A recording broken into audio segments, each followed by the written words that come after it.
Basically, all I want to do is crawl in a hole and stay there for the rest of my life.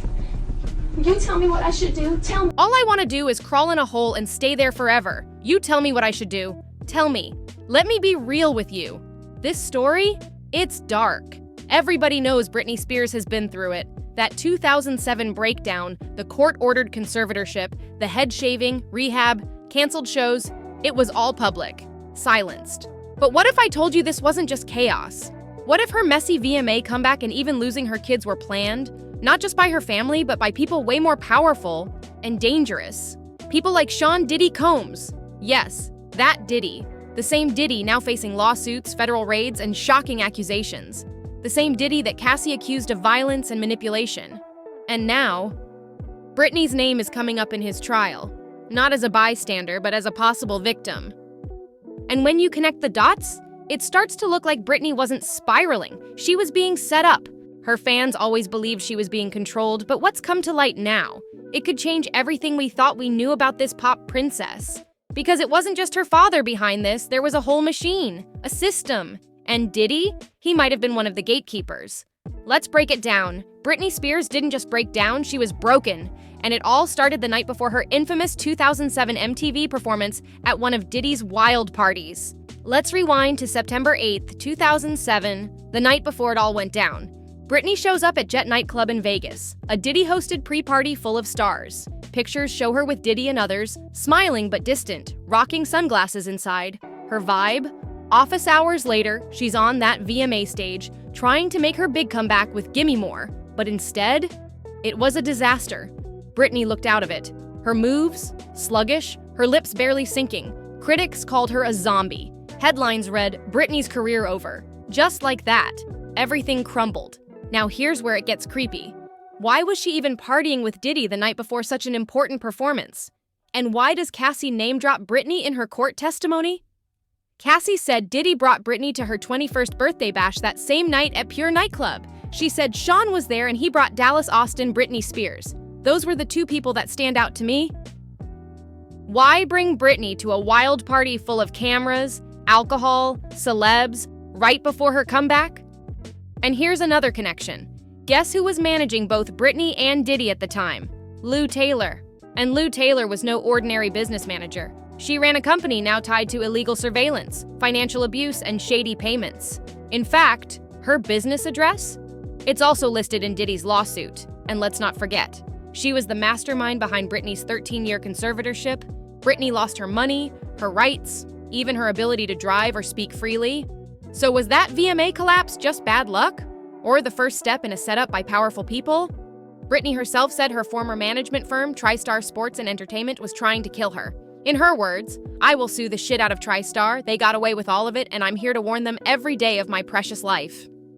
In her memoir, The Woman in Me, she said about the 2007 VMAs, "I felt dizzy." But why was she dizzy? Why hadn't she slept? Why was she so out of it? And why was Diddy, a man now accused by multiple women, so close to her that exact weekend?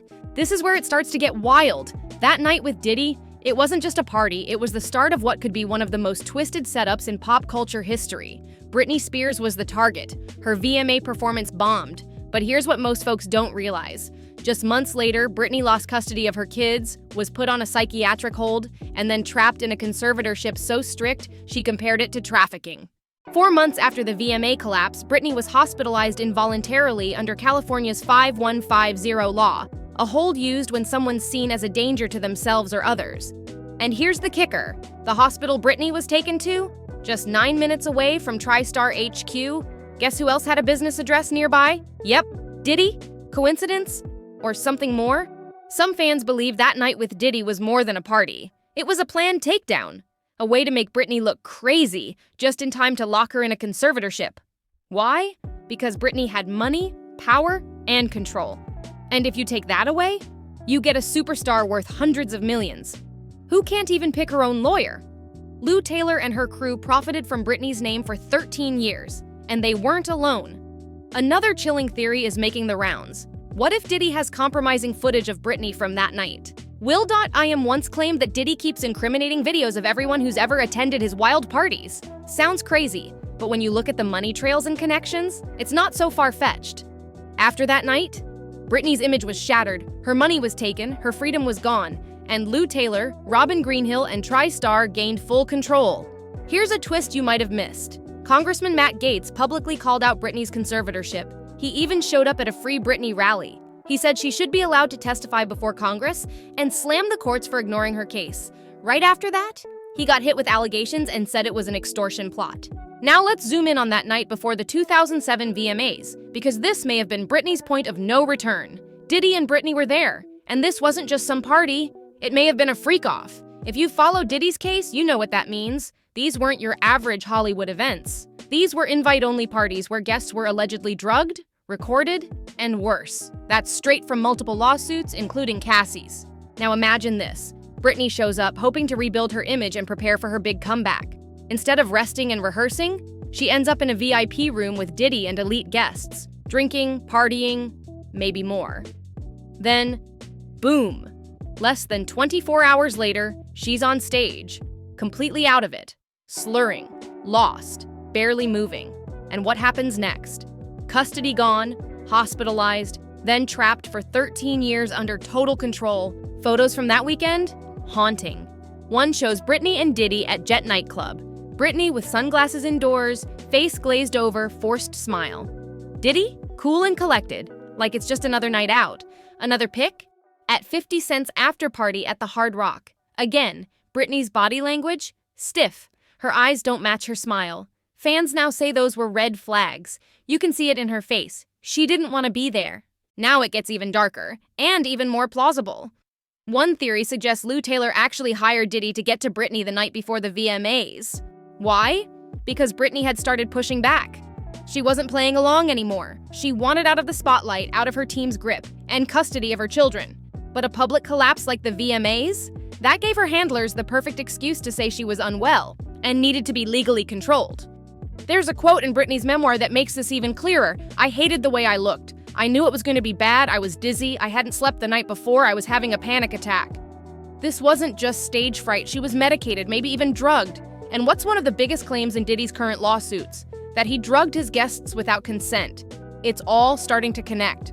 Now here's a piece nobody's really talking about. Both Britney Spears and Diddy have been photographed with Rachel Chandler, the alleged child recruiter for Jeffrey Epstein. Yes, that Epstein. Now, no one is saying Britney knew what was happening, but the people running her life? Oh, they knew exactly what was going on. Robin Greenhill, Lou Taylor, even Britney's own father, Jamie Spears, they all gained from controlling Britney's career, her money, and allegedly, even her body. Britney herself said, "I've been blackmailed by visitation with my babies. I'm confined, restrained, and stripped of my civil rights." She said it herself. This wasn't just illegal, it was personal, it was invasive, and in her own words, it was criminal. Now get this. Back in 2006, a year before the VMAs, Britney recorded a song called Rebellion. It never got released, but the lyrics hit different now. Be wary of others, the ones closest to you, the poison they feed you, and the voodoo that they do. You'll find it in Rebellion.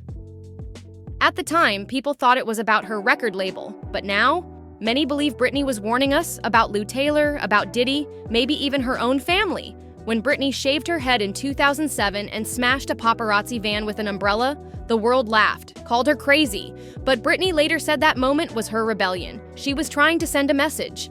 She said, "I've been looked up and down, had people telling me what they thought of my body since I was a teenager. Shaving my head and acting out were my ways of pushing back." And what happened next?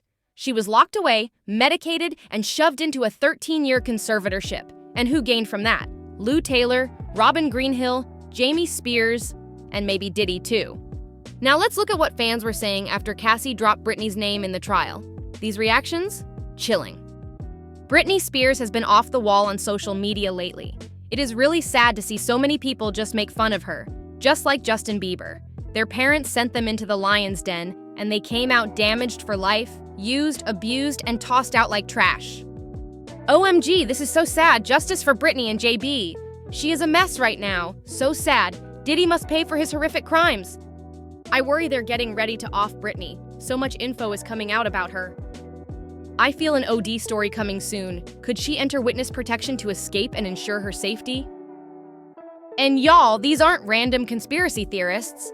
These are fans who followed Britney for 2 decades. They saw her rise and fall, and now they're realizing she may have never had a fair shot. Here's how Britney summed it up in her book. I feel like I've been underwater for so long, only rarely swimming up to the surface to gasp for air and a little food. Does that sound like a spoiled pop star? No, that sounds like a prisoner. Everything about her life, her team, her meds, even her own father, was designed to keep her quiet, to keep the money flowing. And if Diddy played a role in any of this, he's not just a music mogul, he's a predator. Now, let's talk about someone who's been hiding in plain sight, Robin Greenhill. Robin wasn't just Lou's assistant, she was an enforcer. And according to Britney herself, this woman helped strip her of her freedom and maybe did way worse behind closed doors. Robin would reportedly tell men about Britney's sexual and medical history before dates. That is straight up sick behavior. And what's even scarier, people around Britney could see what Robin was doing. It was obvious. Britney looked like a prisoner. Even Andy Cohen spoke about it. He said someone told him, "There's this woman who's always by Britney's side, telling her what to do and where to go." It's honestly really creepy. Andy said that when he visited Britney, it felt like she was a captive. He didn't name names, afraid of being sued, but it was clear he was talking about Greenhill. And remember, Greenhill has been named in multiple Diddy-related lawsuits. In one court record, Robin was accused of wiring money to workers for Diddy's private events. Think about that. Let's pause for a second. Robin worked for Lou Taylor. Lou Taylor managed both Britney and Diddy. Robin wired money for Diddy's parties. Robin told men private things about Britney. Robin helped set up Britney's conservatorship, and Britney said she was blackmailed into staying quiet. This is not a coincidence, it's a pattern. Now let's go deeper. If there's anyone who's been screaming about this for years, it's singer Jaguar Wright. She called Lou Taylor a witch, and she believes that Britney Spears, Christina Aguilera, and other former Mickey Mouse Club kids were handed off to powerful men like Diddy and Jeffrey Epstein. Jaguar said they were drugged, handled, and traumatized so badly they couldn't even remember what had been done to them. They can't remember all the trauma, because they were drugged, they were handled, and they have been shrunk to death. They don't know what to believe, but they can feel it now. And sadly, it fits. The Diddy lawsuits show Hollywood uses drugs, trauma, and even hypnosis-style conditioning to control young stars. And Britney's entire career? It fits that exact mold. Jaguar made a shocking comparison between Britney's story and the movie Blink Twice, starring Zoe Kravitz. It's about a woman invited to a billionaire's island, only to realize the guests were being drugged and preyed upon. Jaguar said, "That's why the movie Blink Twice is so important. Women have been re-victimized by the same men over and over again and didn't even know it. That's what all the baby oil was about." And when you connect all these dots, it starts looking just like the plot of Blink Twice. But this ain't no movie, this is real life. In court, Britney claimed she was forced to take lithium, a powerful psychiatric drug used for bipolar disorder. She said, "I felt drunk. I couldn't even have a conversation with my mom or dad. They made me feel like I was crazy. I had to sit in a chair for 10 hours a day. They watched everything I did." Let's be real, high doses of lithium can cause confusion, memory loss, slurred speech, dizziness, tremors. Sound familiar? That's exactly how she looked during the VMAs. So was she drugged by her team before the conservatorship even started? And was Diddy involved in that first dose? Now, let's talk about the motivation. Why would Lou Taylor, Robin Greenhill, and even Britney's own father do this? Money. Britney was bringing in millions each month. Her Vegas residency, endorsements, merch, streaming. She was one of the biggest bankable pop stars on the planet. Under a conservatorship, every dime went through her dad and her management team. Reports say Lou Taylor's firm made millions off Britney every year. Jamie Spears, her father, got $16,000 a month as her conservator, plus $2,000 monthly for an office space he never even used. Britney paid for everything. "Everyone in my life profited from my pain." She said it loud and clear. If Britney had broken free, that money train would have stopped cold, and they would have lost everything. Even Simon Cowell noticed something was wrong after that 2007 VMA performance. He said, "She wasn't ready for that show in any possible way. The song wasn't right, the image wasn't right, and she just wasn't rehearsed." If Simon, one of the most cutthroat producers in the biz, could see it, why didn't her team do something? Because they didn't care. And look where we are now. Diddy is facing federal investigations and lawsuits. Cassie already dropped Britney's name in court. Lou Taylor's firm, TriStar, is being accused of surveillance and shady financial ties. Robin Greenhill, named in lawsuits related to worker payments. New rumors say Lou hired Diddy to help derail Britney's comeback. And now, it's all starting to make sense. Everything I've told you points to one terrifying truth. Britney Spears may have been targeted by her own team. And worse, they might have used Diddy to make it happen. It's not just Cassie naming names. It's not just fans connecting dots. The most damning accusations are coming straight from inside the industry now. Look at Rodney Lil Rod Jones. If you haven't heard of him, he's a producer who worked closely with Diddy. In 2024, he filed a major lawsuit accusing Diddy of assault and trafficking. But here's the wild part. Lil Rod said he was told to hire workers for Diddy, sometimes on video, and those tapes were archived by Diddy's team. One of the people named? Robin. If this is true, and Robin was organizing women for Diddy while running Britney's conservatorship, that means she was playing both sides. Britney wasn't a client, she was a target. And we can't ignore her parents in all this. In her memoir, Britney said her mother was the first one to interfere in her relationships. She ended Britney's first real love. Then her father took over and controlled her entire life for over a decade. The saddest part? Britney said her dad took pleasure in having the power to hurt his own daughter. She even compared her work conditions to trafficking. I was working every single day. I had no access to money, no credit card, no cash. My passport was taken from me. And her family?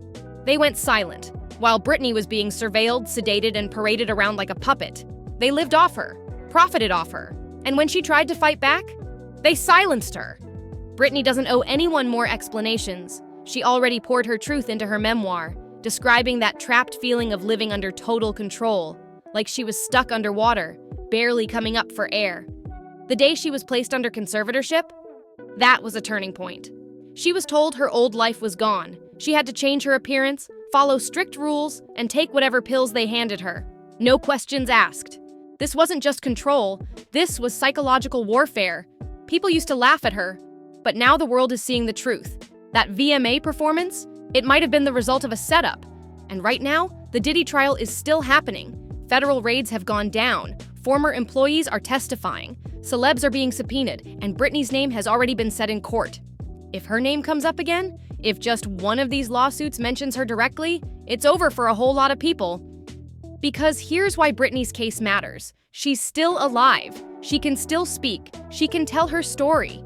And if her story lines up with what others are saying about the abuse, the drugs, the manipulation, the surveillance, then Diddy, Lou Taylor, Robin Greenhill, and even her own parents could be facing a criminal conspiracy bigger than anyone imagined. If this video opened your eyes, if you believe Britney Spears deserves justice, then drop a comment below and say, "Justice for Britney." Like this video, share it with someone who still thinks this is just celebrity gossip, and hit subscribe. Don't forget to turn on that bell. We got more coming. And this story, it ain't over yet.